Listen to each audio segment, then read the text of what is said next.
and today actually I don't have a new topic. I'm just translating the live stream I had from the last week, and I unfortunately absolutely forgot to publish the English version.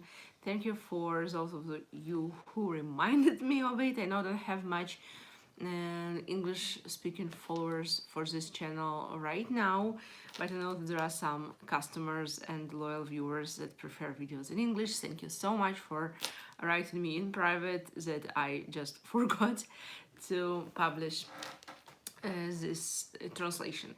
So why actually it happened? Because I got this inspiration to film a video about what can be an obstacle, or what can be obstacles for a spiritual reading, spiritual session with a specialist who's doing, I don't know, channeling session, meditations when we're asking and receiving questions and information, tarot, rune readers, all this type of information when we are getting information from spiritual source, from our intuition, and what can be obstacles that can prevent us from getting good quality answers or even receiving non-answers at all. I got this inspiration when I was doing my very own meditation. That's why I spontaneously just made a live stream, and I forgot that I made it only in one language.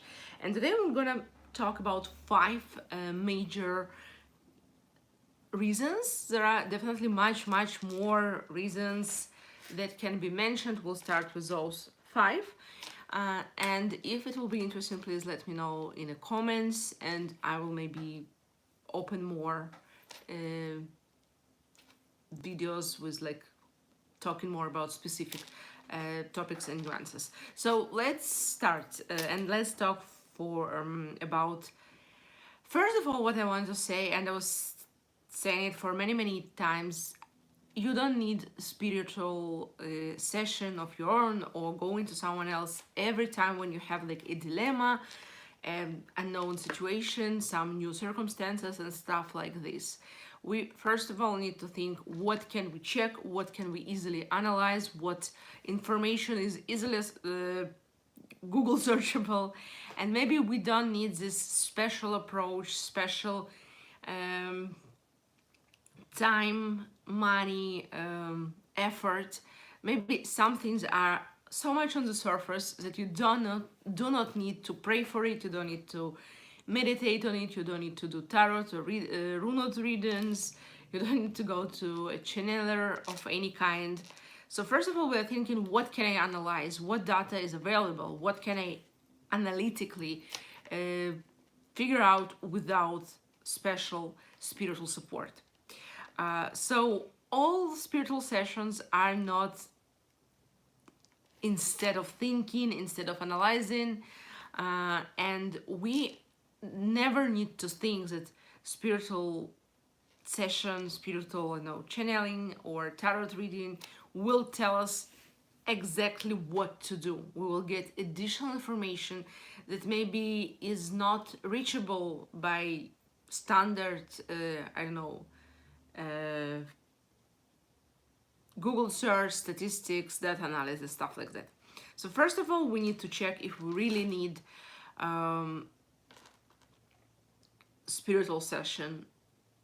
Is there some information that is lacking, and only these alternative ways will help us to find the real answer.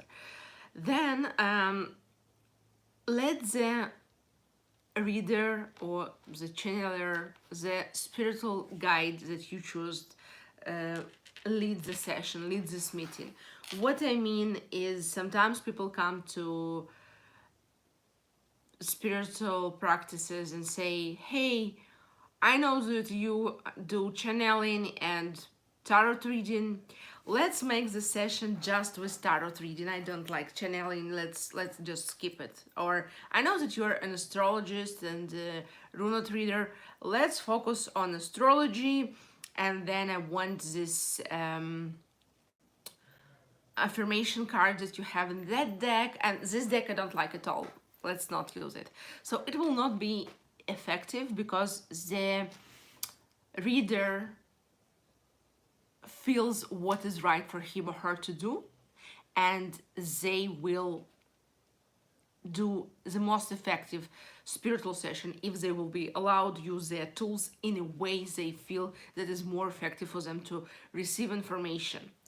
The second thing is the intention that you are willing or allowing to get your information. What I mean by that, sometimes we have conscious or unconscious blocks that we are afraid to share our information. We don't want anyone to enter our informative fields, our aura, and you need to have this intention. I want the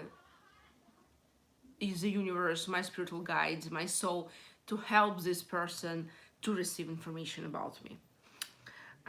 The third thing is don't insist to come with a friend or with someone in the same day if the practitioner is telling you that they need a break between clients and they cannot meet with few people in a row.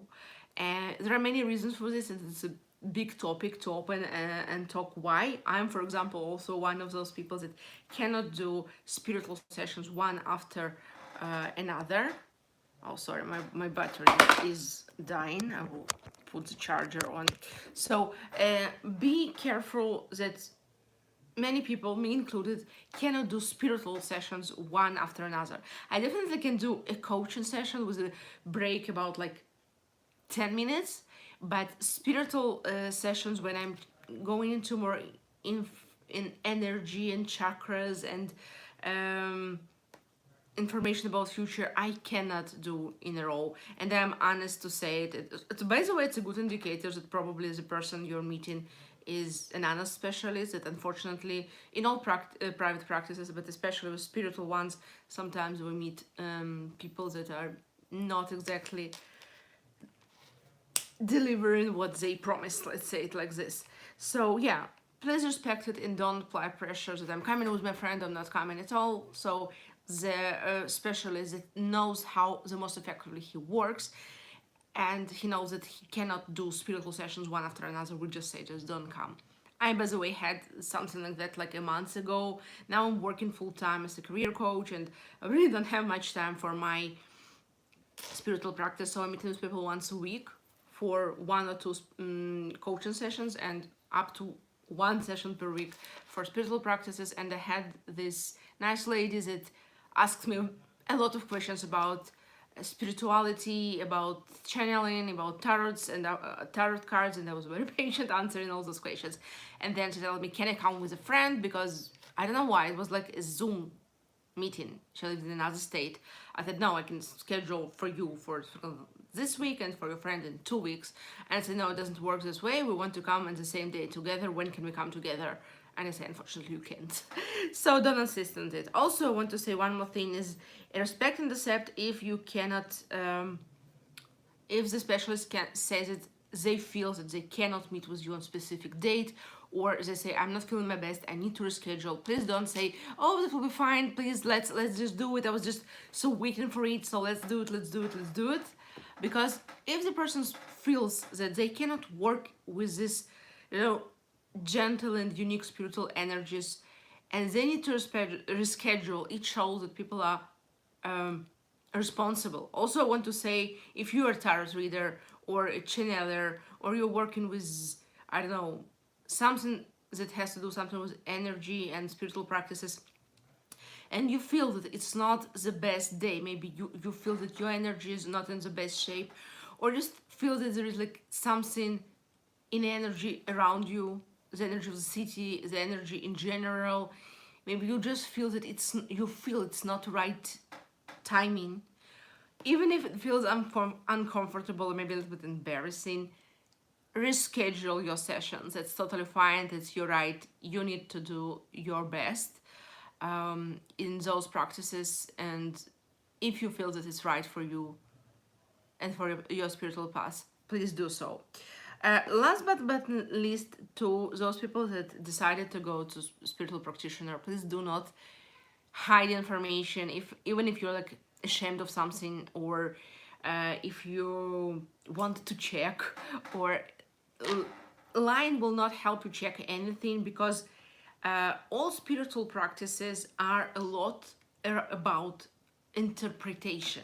For example, if you see someone that talks about, for example, tarot cards, they can say this card can mean this, and this, and there are so many symbols, they can be interpreted in this way and that way. And when we're talking about money situations, this card can mean this, in relationships it can mean that, in this case and they give like a lot of explanation and options, and you can be, oh my god, this is so confusing. Why so much information about one card, one picture, like one painting on this card? Because those are very universal skills for very universal things we use for many situations and many questions and many stuff to do. So if we'll use a deck of, I don't know, 1,000 cards, maybe it will be enough that one card will have only very direct one option meaning. But because we don't have such tools, we use tarot, runes. They have like limited number of symbols, of cards, of runes, and they need to be interpreted by the reader.